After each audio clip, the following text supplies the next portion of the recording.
Greetings, programs. Burnt Out Gamer here.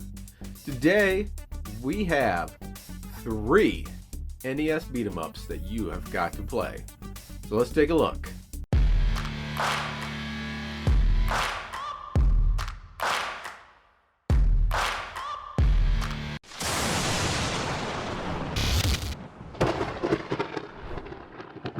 First up on this list, and in no particular order, is the death and return of Superman. The death of Superman was a huge event back in the early 90s, and like all major properties and events back then, a licensed video game had to be made, of course. From Sunsoft, released in 1994, the game starts you off as OG Superman, battling through several levels before fighting an unwinnable battle against Doomsday, the man that DC made special to kill off Superman back then. At that point, the game splits you off and you fight as one of the 4 new Supermen that rose to take his place. First is the Cyborg, half man, half machine, claiming to be the real Superman. Basically the Terminator in a ripped up Superman outfit. Next up is the Eradicator, a Superman with seemingly psionic abilities, with cool, awesome yellow specks to boot.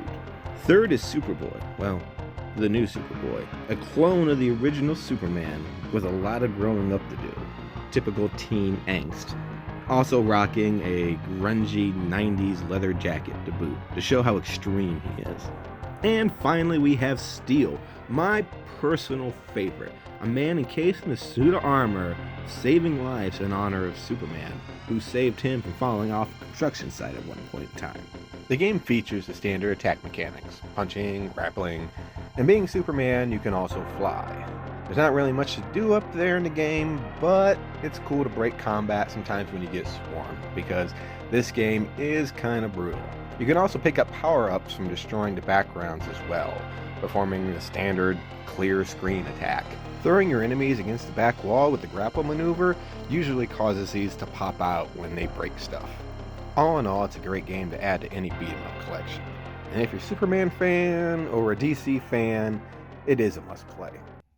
Now, if we're going to talk about milestone events in comics, while DC had the death of Superman, one of the biggest crossovers of the time belonged to Marvel.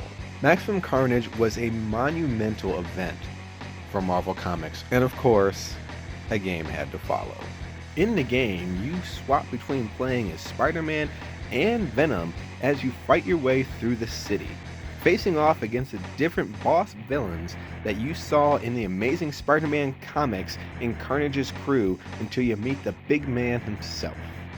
Along the way, you can collect power-ups in the form of allies from the comic series, calling them in to kind of perform a clear screen attack for major damage. One thing about this game that you must be aware of, though, going in, that it is brutal. And I mean brutal to the highest degree. Don't let that scare you away, though. It's well worth it. Just be aware. All the standard attacks are here, punches and kicks, along with being able to wall climb, and web sling for jump attacks. Both Venom and Spider-Man also have the ability to web sling 2 foes on either side of them and slam them into each other for massive damage. It's pretty cool. Overall, the game is enjoyable and features an awesome soundtrack by Green Jelly, and being able to play as your favorite wall crawler is always a treat.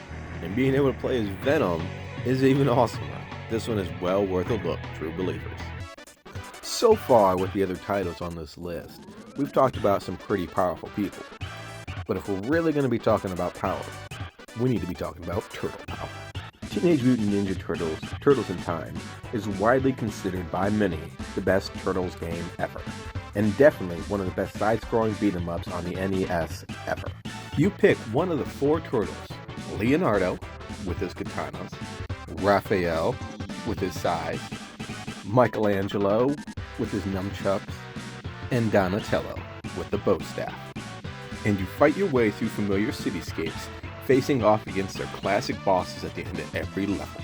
As always, you have the standard attacks, main attack, jump kicks, grapples, and each turtle has their own special attack to help you out if you're getting overwhelmed, usually at the small cost of a small bit of life.